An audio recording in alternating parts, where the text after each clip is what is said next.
Rasulillah. Allahumma salli ala Sayyidina Muhammad ibn Abdillah wa ala alihi wa sahbihi wa mawala la hawla wa la quwwata illa billah. Amma ba'd. Orang-orang tua kami, para bapak, para ibu, para diyuf rahman yang dimuliakan Allah insyaallah.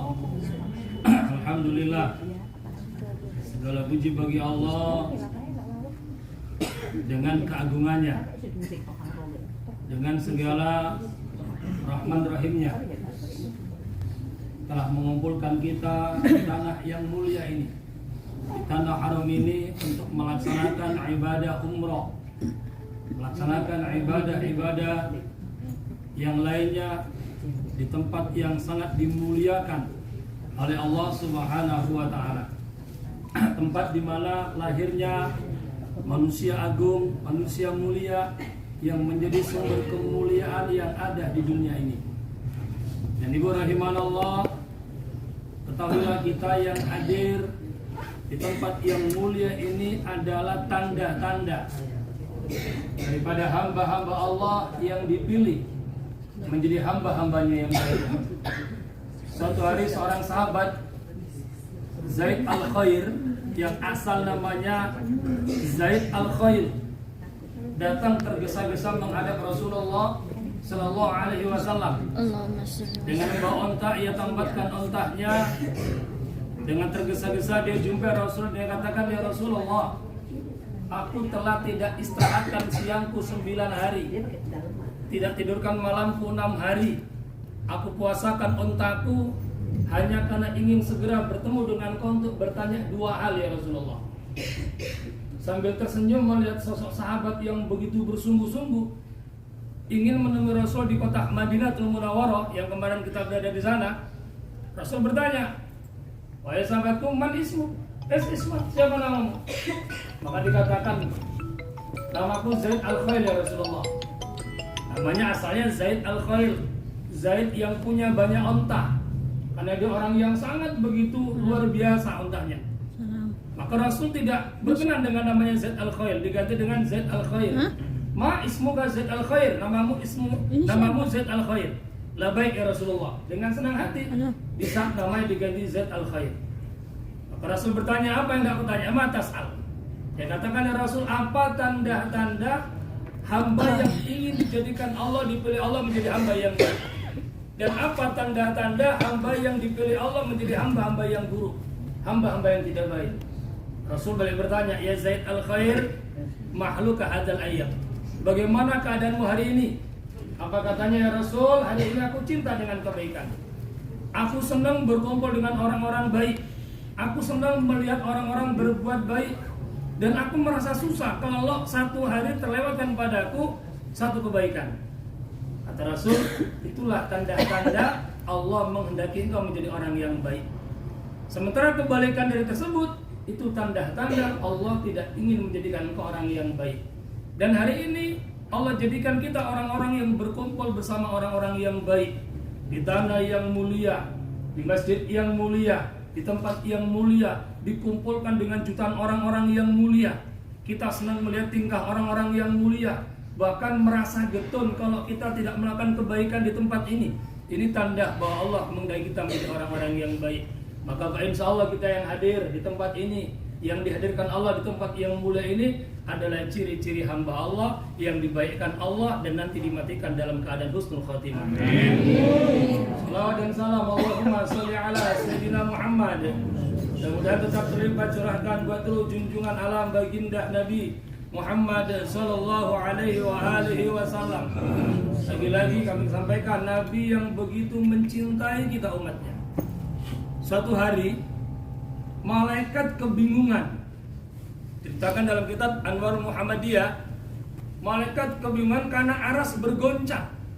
Kok bisa aras bergoncang? Disebabkan para malaikat menjaga aras lupa berzikir karena melihat sosok makhluk yang mulia sedang menangis, yaitu baginda Nabi Muhammad SAW.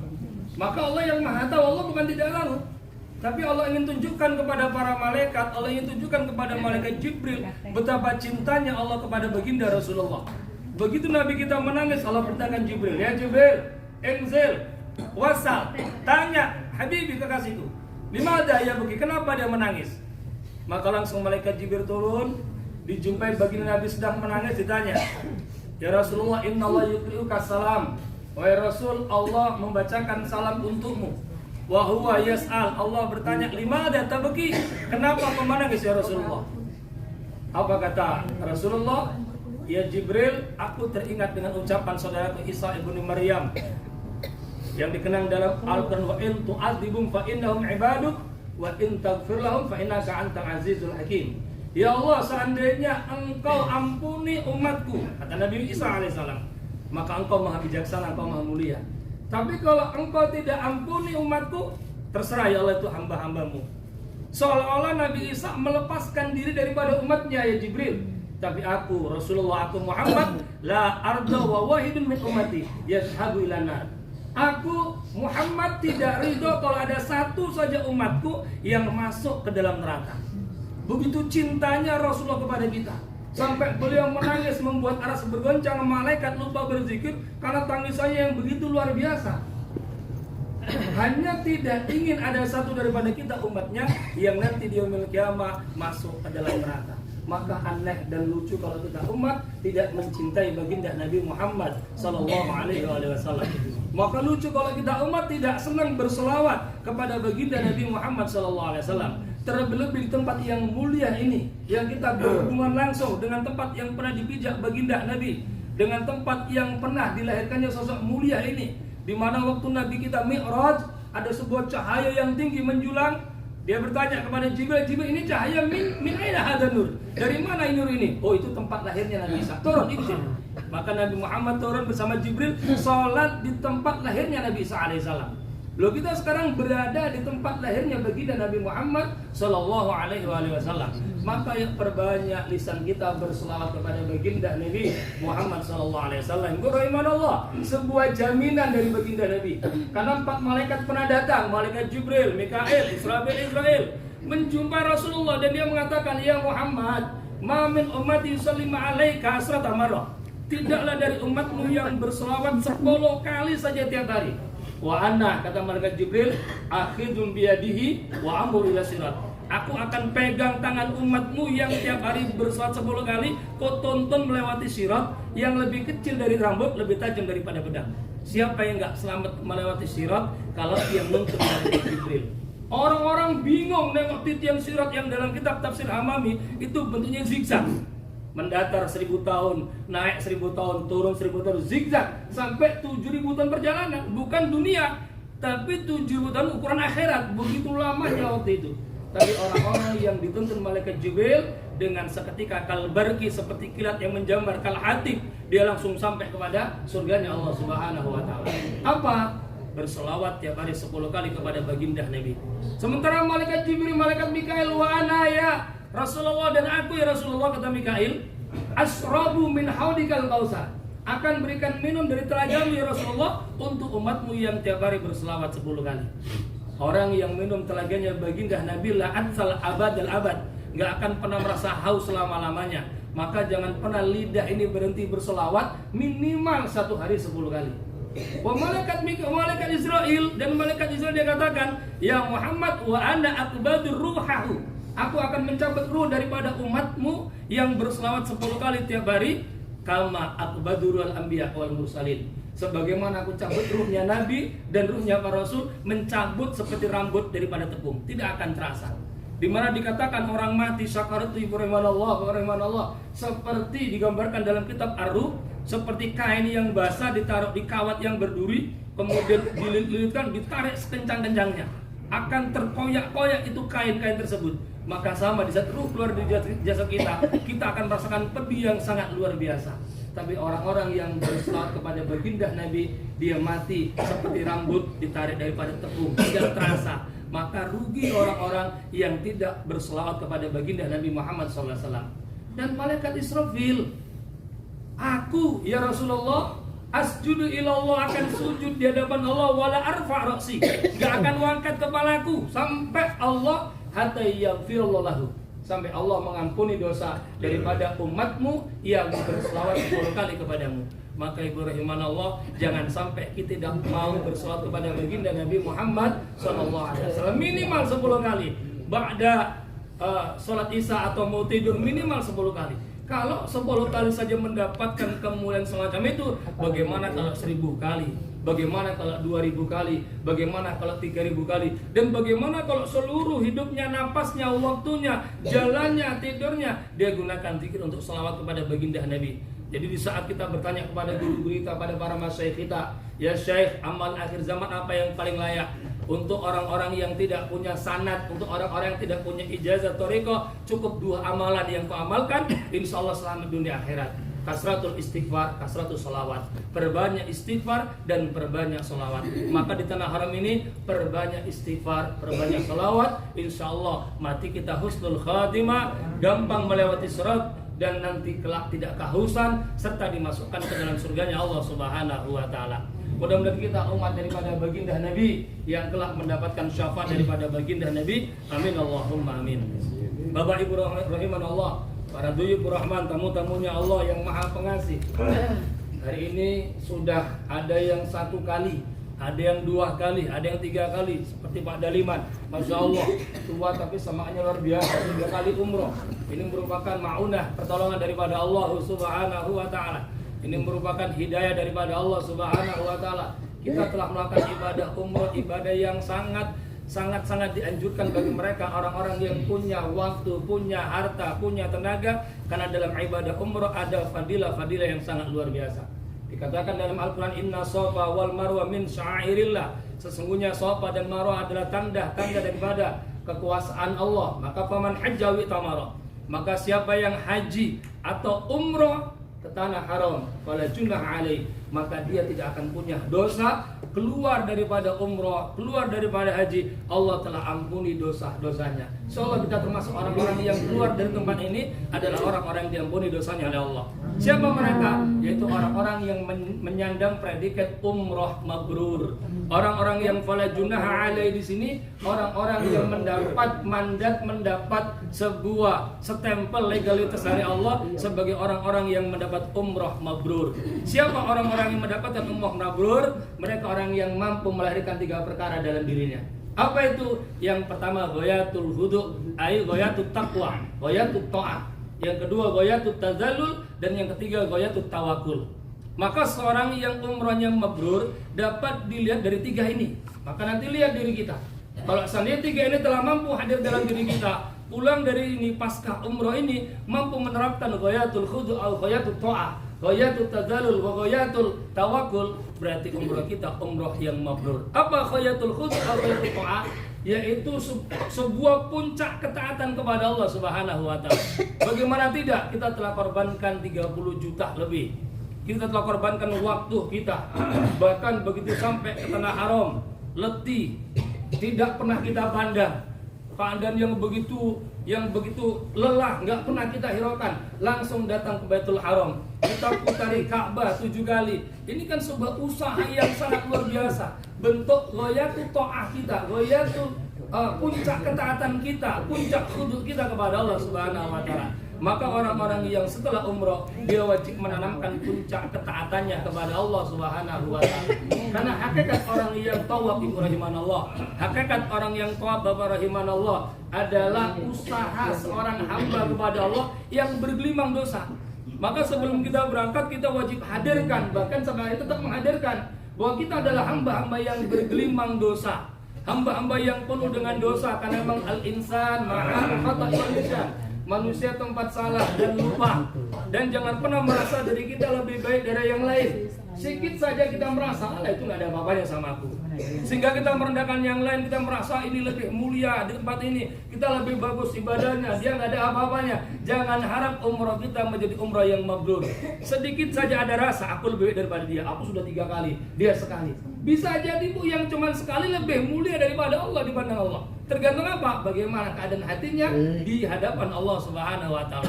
Bagaimana puncak ketaatannya kepada Allah Subhanahu wa Ta'ala. Maka ayo, buang di hati kita rasa kita lebih sempurna dari yang lain. Karena la yadkhul jannah, enggak akan pernah masuk surga man fi qalbihi kibrun wa udara. Orang yang di hatinya ada sedikit saja kesombongan, walaupun sebesar biji bayam, sedikit saja merasa, wah aku lebih baik daripada dia, wah aku lebih sempurna, bacaanku lebih bagus. Nggak bisa. Maka jangan sampai muncul rasa beriman Allah, muncul amblas sudah.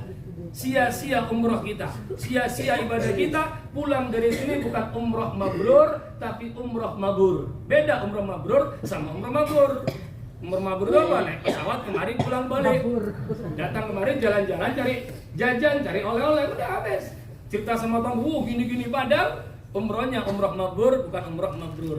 Maka ya tanamkan puncak ketaatan kita dengan cara apa? Mencari ridhonya Allah Subhanahu wa taala.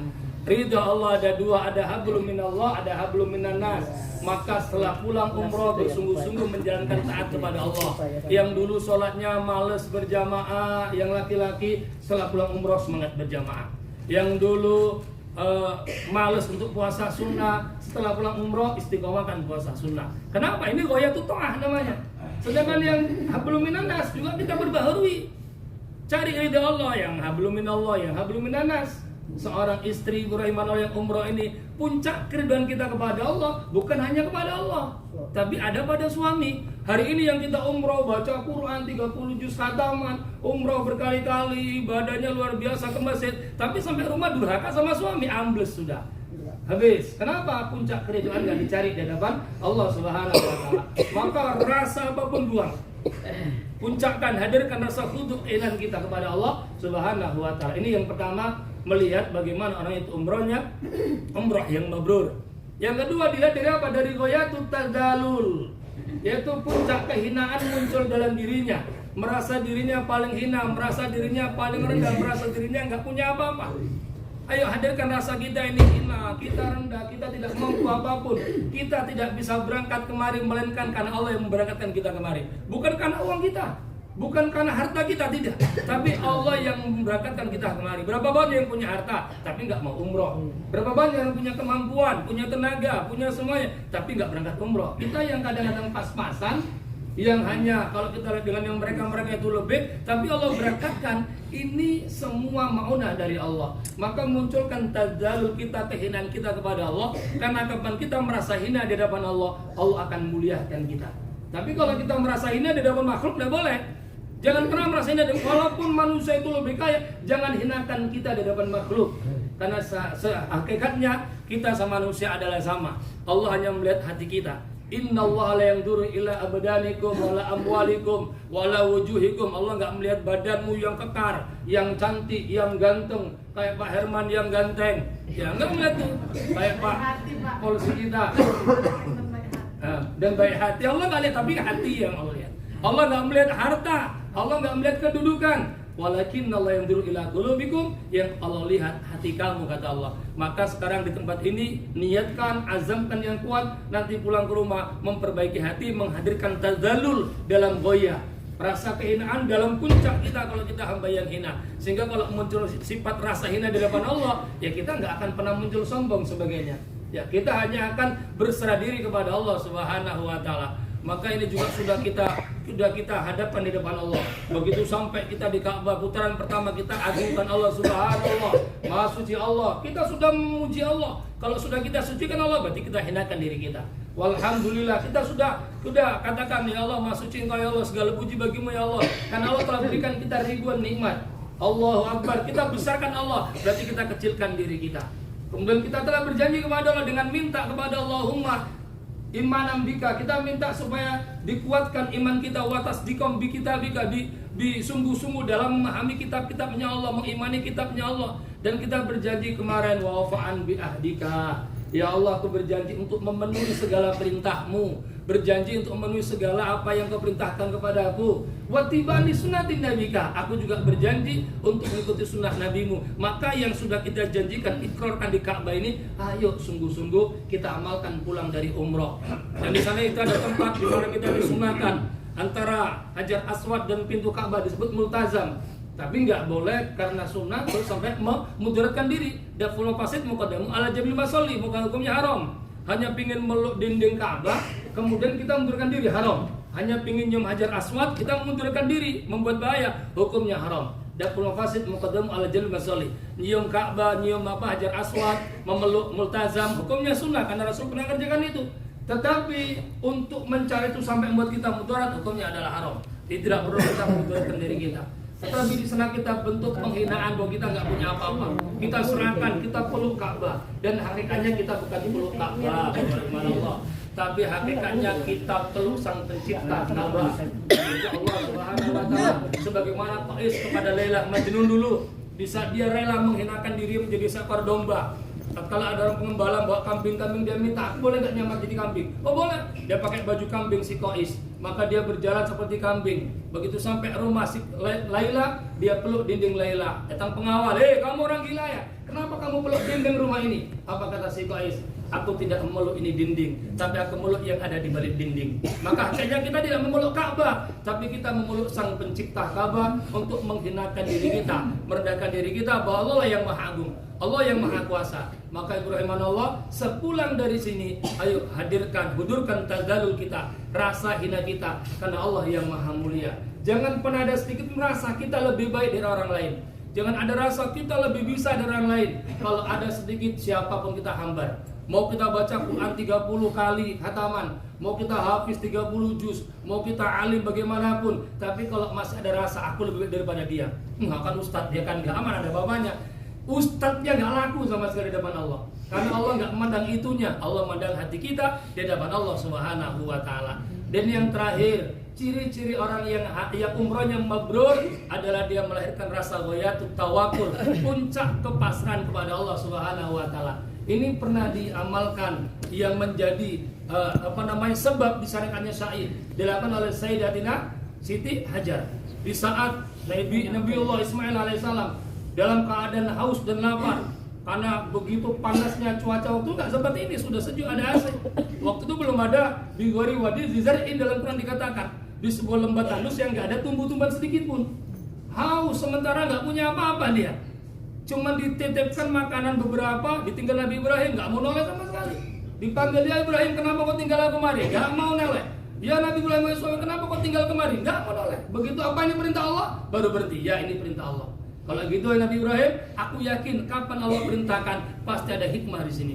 Maka dia dengan pasrah kepada Allah. Tapi tetap dengan usaha.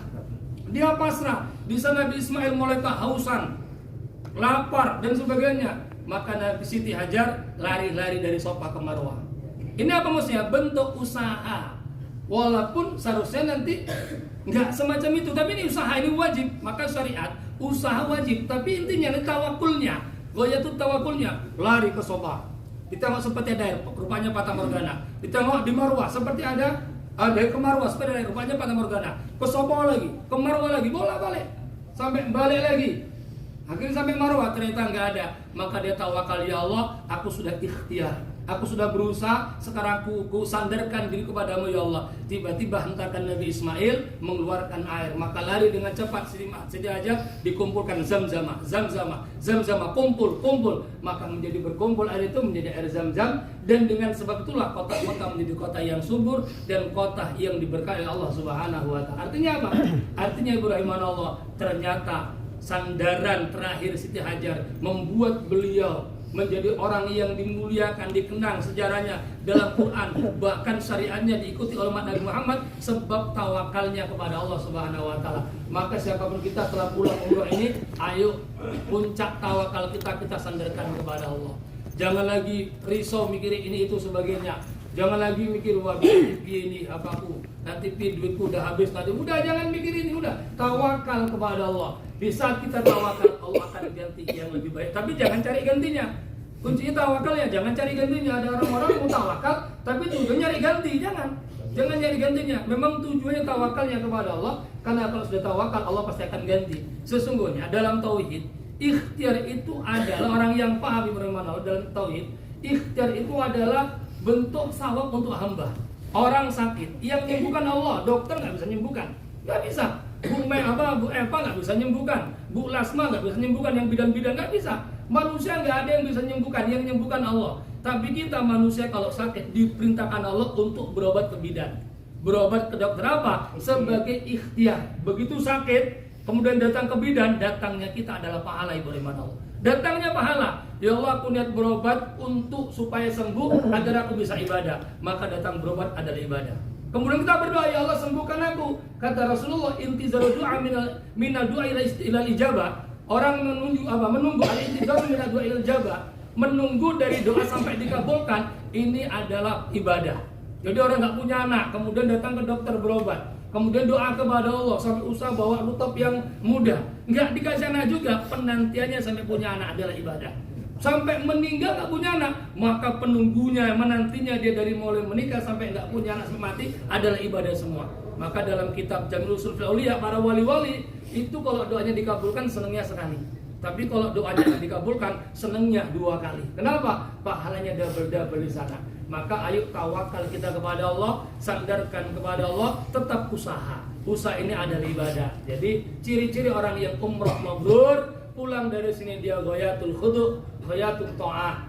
Dia menyandarkan kesungguhan untuk taat kepada Allah, untuk menghindarkan dirinya di hadapan Allah, bukan di hadapan makhluk, dan betul-betul tawakal kepada Allah Subhanahu wa taala. Sandarkan, pasrahkan diri kita kepada Allah Subhanahu wa taala. Fa insyaallah orang-orang yang hanya menyandarkan kepada Allah, maka fahuwa hasbuh. Allah akan mencukupi orang tersebut. Karena janji Allah, wa may tawakkal 'ala Allah fa huwa hasbuh. Siapa yang tawakal kepada Allah, Allah akan cukupi. Banyak orang-orang yang salah, tujuan hidupnya dunia, sehingga Allah dibuat dia semakin tidak cukup dengan dunia. Karena orang-orang yang hidupnya tujuannya dunia, Allah nggak akan cukupkan dia dengan dunia.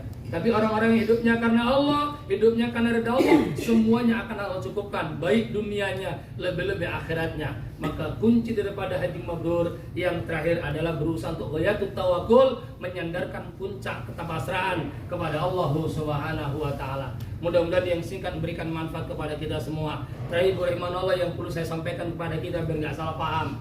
Ini mohon maaf Allah, kita yang mazhab Syafi'i, memang kalau di asahan seperti itu. Tapi saya belum pernah temu kitab manapun, baik terkecil lebih terbesar, belum pernah ada boleh sholat fardu dalam pesawat. Nggak ada, Bu.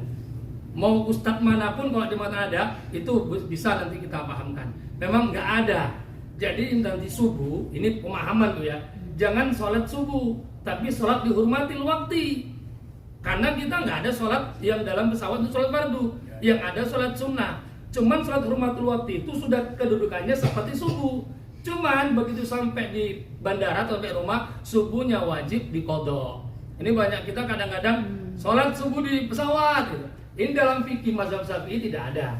Tapi mazhab yang lain nggak tahu. Mazhab Syafi'i mau dibuka kitab manapun, mau dari Fathul Qarib, Bayjuri, Anatoli bin, mau kitab yang terbesar Mahali, mau kitab Syarhul Muhadzab, semua tidak ada pernah dijelaskan boleh sholat fardu dalam pesawat, dalam kendaraan. Dalam kendaraan itu adalah kendaraan yang ada sholat sunnah, ya, bukan sholat fardu. Jadi besok subuh kita jangan sholat subuh, tapi usoli sunatan lihurmatil wakti. Begitu mau subuh langsung niat sholat lihurmatil wakti. Sampai rumah sholat subuhnya tetap usoli fardu subuhi qadhaan lillahi ta'ala. Jadi kemarin yang sudah kadung sholat duhur, sholat asarnya di pesawat wajib diqadha lagi. Ya, ini fikih mazhab Syafi'i, tapi yang bukan mazhab Syafi'i kalau memang ada keterangannya monggo, ya monggo. Ya, tapi ini kita jelaskan yang mazhab Syafi'i, mau dibuka keterangan manapun, ini memang kalau untuk kita dengar di kampung-kampung banyak ustadz jelasan ini, tapi nggak berdasar daripada kitab. Ya, dia hanya ngikut kebiasaan adat yang sudah ada dari dulu-dulu. Ya, nah kalau kita tanya dari ulama manapun, monggo itu nggak ada keterangan. Ya. Tapi kalau mazhab lain ada, ya silakan. Kita yang Syafi'i cukup besok subuh usoli sunatan lihurmatil wakti. Ya Bu ya. Ini kan hukum fikih untuk kita, biar kita juga kita amalkan. Anda dapat oleh ilmu fikih. Juga bagi kita Ibu Allah, mohon maaf, untuk mazhab Syafi'i orang yang tidur ghairu mutamakinin, sudah wudhu tidur tidak pada tempatnya, batal wudhunya, wajib wudhu lagi. Tapi kalau masih gini duduknya, nggak batal wudhunya.